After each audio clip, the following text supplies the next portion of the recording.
Hello दोस्तों, मैं doctor Mohammad Sohail Akhtar.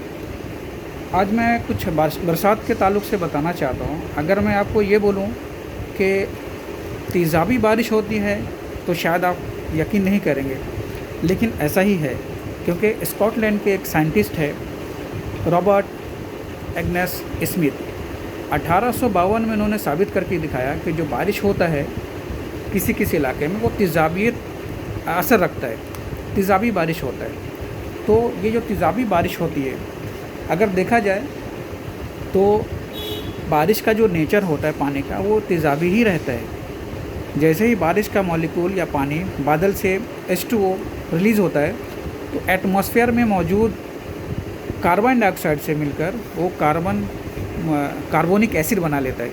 Carbonic acid weak acid है, तो बारिश का पानी का जो नेचर होता है वो वीक एसिड होता है। एसिडिक बारिश होता है लेकिन वो वीक एसिड होता है। लेकिन अगर यही स्ट्रांग हो जाए तो हम आम लोगों की ज़िंदगी में, इंसानों की ज़िंदगी में या दूसरे जानदार उसकी ज़िंदगी में क्या इफ़ेक्ट पड़ेगा, नहायत ही ख़तरनाक असर पड़ेगा।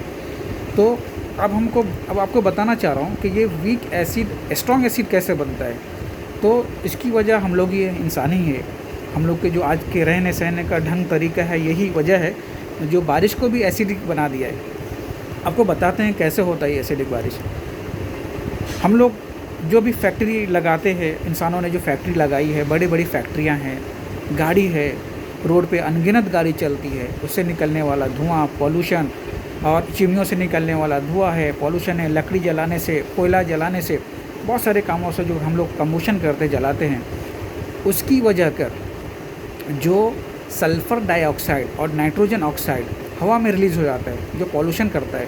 ये हवा में रिलीज़ होने के बाद जो एटमॉस्फेयर में मौजूद होता है, और जब बारिश होता है तो ये बारिश का मॉलिक्यूल H2O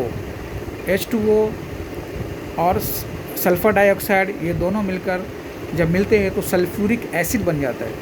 और नाइट्रोजन ऑक्साइड जब मिलते हैं H2O से तो नाइट्रिक एसिड बनाता है। और शायद आप सब जानते ही होंगे कि सल्फ्यूरिक एसिड और नाइट्रिक एसिड स्ट्रॉन्ग एसिड है। स्ट्रॉन्ग एसिड जिसका pH वैल्यू बहुत ही कम होता है, डिपेंड ऑन कंसंट्रेशन। जबकि नॉर्मली जो बारिश होता है वो कार्बन डाइऑक्साइड और वाटर मॉलिक्यूल से मिलकर कार्बोनिक एसिड बनाता है, वो वीक एसिड होता है। तो इससे फ़र्क क्या पड़ता है? देखिए, अगर स्ट्रॉन्ग बारिश होता है, स्ट्रॉन्ग एसिड बारिश होता है, तो ये हमारी ज़िंदगी पे इनडायरेक्टली या डायरेक्टली अफेक्ट करता है। इनडायरेक्टली या इनडायरेक्टली ये पानी के जानदार के लिए तो नहायत ही ख़तरनाक होता है। बहुत सारी मछलियाँ मरती है, बहुत सारे छोटे जानदार होते हैं उसके अंदर, जो सांस लेने में तकलीफ़ हो जाती है और वो ख़त्म हो जाते हैं, मर जाते हैं।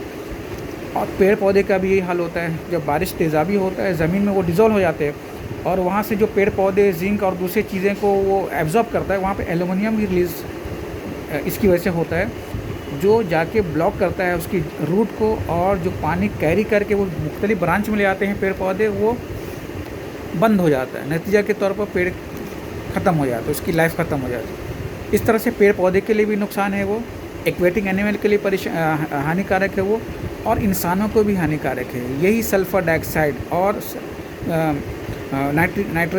नाइट्रोजन ऑक्साइड हवा में मौजूद होने की वजह से इंसानों के फेफड़े की बीमारी पैदा करता है, lungs disease, bronchitis, asthma, pneumonia, इसी की वजह कर होता है।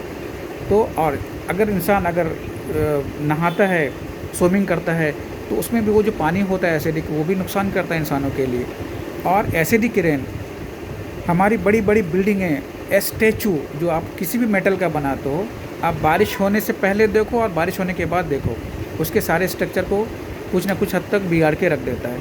बड़ी बड़ी बिल्डिंगें होती, कितना भी कवर कर लो आप, बारिश होने के बाद उसके बिल्डिंग का नक्शा को थोड़ा चेंज कर देता है। क्यों? कोरोसिव नेचर होने की वजह से, स्ट्रॉन्ग एसिड होने की वजह से। इसलिए आप लोग से गुजारिश है कि अपने वातावरण को, अपनी गाड़ियों को और अपने आतराफ़ को पॉल्यूशन से साफ़ रखें, क्योंकि हर तरह से इंसान जितना सहूलत ढूंढता है उतना हम लोग का अपना नुकसान ही होता है। उम्मीद है वीडियो पसंद आएगा।